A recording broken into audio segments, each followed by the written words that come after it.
7 अक्टूबर 2023 Palestine के एक militant group हैमस ने लगभग 3 से 4 हजार रॉकेट्स इजराइल पे लॉन्च करता है, मगर उसमें से 95% रॉकेट्स को तो इजराइल के डिफेंस सिस्टम आयरन डोम ने डिस्ट्रॉय कर दिया। फिर भी उनके 1200 से 1300 लोगों की मौत हो जाती है, जिनमें से कुछ उनके सिविलियंस होते हैं, कुछ फॉरेनर्स होते हैं और कुछ उनके स्पेशल फोर्सेस होते हैं। हैमस यहीं पे ही नहीं रुकता, वो पैलेस्टाइन इजराइल के बॉर्डर्स को भी ब्रीच करता है और उनके मिलिट्री बेसिस को भी डिस्ट्रॉय करता है और वहां से कुछ सिविलियंस को एज हॉस्टेजेस अपने कंट्री लेता है, जिसमें से कुछ स्पेशल फोर्सेस के थे और कुछ वहां के सिविलियंस थे। वो ये हॉस्टेजेस के बदले उनके लोग जो कि इजराइल में कैद हैं, जो पैलेस्टाइन इजराइल में कैद है, उनको एक्सचेंज करने कहते हैं। मगर ये जो कॉन्फ्लिक्ट इजराइल पैलेस्टाइन कॉन्फ्लिक्ट है वो कई सालों से चलती आ रही थी, मगर इस इवेंट के बाद से इस आग में घी लग जाती है। मगर इस कॉन्फ्लिक्ट को जानने के लिए हमें समय में थोड़ा पीछे जाना पड़ेगा, क्योंकि ये बहुत पहले से चलती आ रही है। तो मैं हूँ आज का होस्ट आदित्य और मैं हूँ सलीम। इस वीडियो में हम ना ही किसी देश के खिलाफ है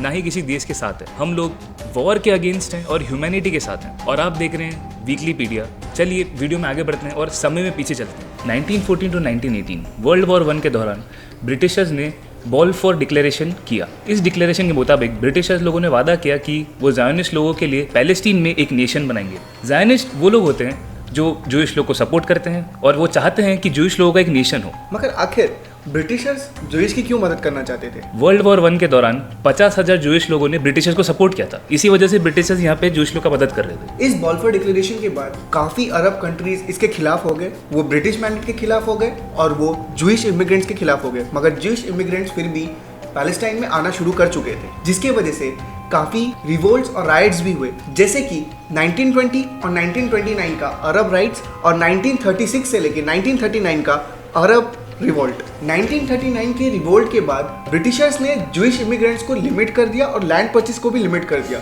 मगर तब एंट्री हुई वर्ल्ड वॉर 2 की, जिसके वजह से ब्रिटिशर्स अपना कंट्रोल पैलेस्टाइन से खो चुके थे, जिस वजह से उनको ये कंट्रोल यूएन को देना पड़ा। और यूएन ने ये सबको काफ़ी तरीके से स्टडी करने के बाद 1947 में एक प्लान दिया, जिसमें उन्होंने कहा कि कुछ पार्टीशंस वो पैलेस्टाइन को देंगे और कुछ पार्ट वो इजराइल को देंगे, जिसमें से 44% उन्होंने कहा कि वो जूइश को देने वाले हैं इजराइल और 48% वो पैलेस्टाइन को देने वाले हैं और बाकी के 8% वो खुद अपने कंट्रोल में रखेंगे, जो कि जेरूसलम था। ये सबको अगर हम ध्यान से देखें ना तो हमें पता चलता है ये सारी जड़ की फसल सिर्फ एक ही है, वो है ब्रिटिशर्स। ब्रिटिशर्स ने ना जाने कितनों के झगड़े करवाए हैं और उसी ने ही इजराइल पैलेस्टाइन कॉन्फ्लिक्ट का शुरुआत करवाया। यूएन के पार्टीशन के बाद जब ब्रिटिश मैंडेट देश छोड़ के चले गए थे तो डेविड बेन गुरियन ने इजराइल का फाउंडेशन किया और आगे चल के वो इजराइल का प्राइम मिनिस्टर भी बनता है। इजराइल के फाउंडेशन के अगले ही दिन Egypt, Jordan, Lebanon, Syria, Iran, ये पांचों देश मिलके इजराइल पे इन्वेड करते हैं और इन्वेड का नतीजा ये निकलता है कि इजराइल वॉर जीत जाता है। इजराइल वॉर इसीलिए जीतता है क्योंकि वो अपने वजूद के लिए लड़ रहा होता है और पैलेस्टीन सिर्फ वॉर जीतने के लिए लड़ रहा होता है। इजराइल के वॉर जीतते ही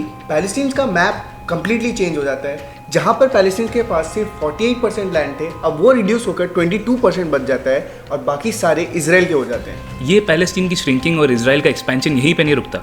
जब जब भी पैलेस्टीन इजराइल पर अटैक करने की कोशिश करता है, इजराइल वॉर जीतता है, मौके का फायदा उठाता है और पैलेस्टीन की जमीन पे अपना कब्जा कर लेता है। ऐसे कर करके अब पैलेस्टीन के पास पूरे ज़मीन में से सिर्फ 12% लैंड ही बचा है। वो 12% लैंड अब 2 पार्ट में डिवाइडेड है, एक है गाजा स्ट्रिप और एक है वेस्टर्न बैंक। ये कॉन्फ्लिक्ट का मेन रीजन है जेरूसलम। जेरूसलम 8% लैंड है इस टोटल एरिया का, जो कि यूएन के अंडर था। मगर जेरूसलम क्रिश्चियनिटी, मुस्लिम और जूइश का तीनों का होली प्लेस है। इसी जेरूसलम में एक छोटा सा पार्ट है जिसको शेख जरा कहते हैं।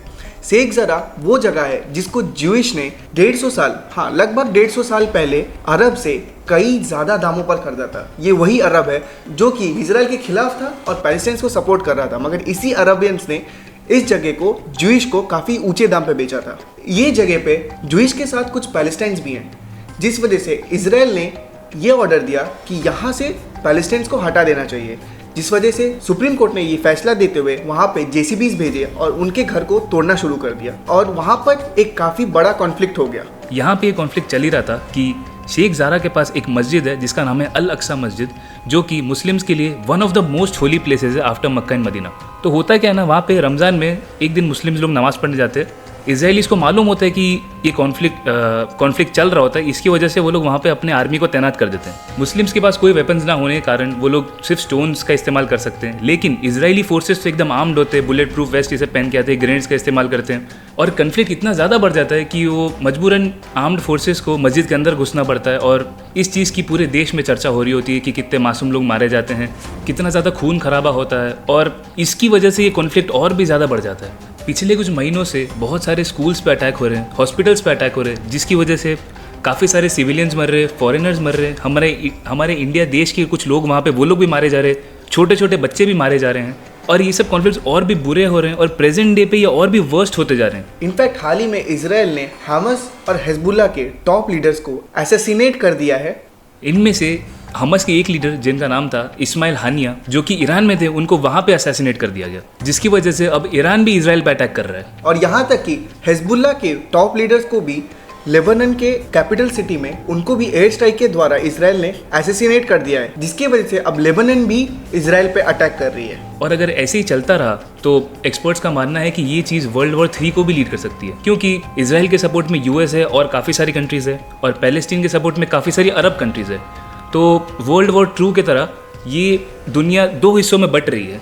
और इस समय अगर हम देखें ना तो फ़ायदा सिर्फ यूएस जैसी कंट्रीज़ को हो रहा है, जो कि अपना वेपन सप्लाई कर रही है इन देशों को, क्योंकि उनके वेपन्स की ज़्यादा से ज़्यादा डिमांड है सबके लिए। और अगर ये ऐसे ही चलता रहा तो इसमें सिर्फ वो देश जो आपस में लड़ रहे हैं वो नहीं फंसेंगे, हम भी फंसेंगे, क्योंकि हम एक देशों के इस इकोसिस्टम में हैं जिसमें फ़ायदा हमको एक दूसरे के साथ डिपेंडेंट होके मिलता है। क्योंकि अगर ये वॉर और भी डेडली होता गया तो खाने से लेके पेट्रोल से लेके ना जाने कितने चीज़ों में एक स्पाइक देखने को मिलेगा, और यहाँ तक कि स्टॉक मार्केट जैसी चीज़ों में भी काफ़ी इंस्टेबिलिटी देखने को मिलेगी, और करेंसीज में भी काफ़ी इंस्टेबिलिटी देखने को मिलेगी, जिसके वजह से पूरी दुनिया सफ़र करेगी। तो हमारा कंक्लूजन ये है कि हम चाहते हैं ये दोनों देश आपस में कॉम्प्रोमाइज़ कर ले और एक ऐसा डिसीजन कर ले जो एक दूसरे को सपोर्ट करता हो, क्योंकि हमने स्टार्टिंग में ऑलरेडी बोल चुका है कि हम किसी भी देश के साथ नहीं हैं, हम हैं तो सिर्फ ह्यूमैनिटी के साथ हैं, and all we want is peace. अगर आप वॉर के अगेंस्ट हैं तो इस वीडियो को लाइक करें और कमेंट में अपने व्यूज़ बताएं, और इस वीडियो को ज़्यादा से ज़्यादा शेयर करें ताकि ये इन्फॉर्मेशन लोगों को ज़्यादा से ज़्यादा मिले, और हमारे चैनल वीकली मीडिया को सब्सक्राइब करें। मिलते हैं अगले वीडियो में, तब तक के लिए बाय।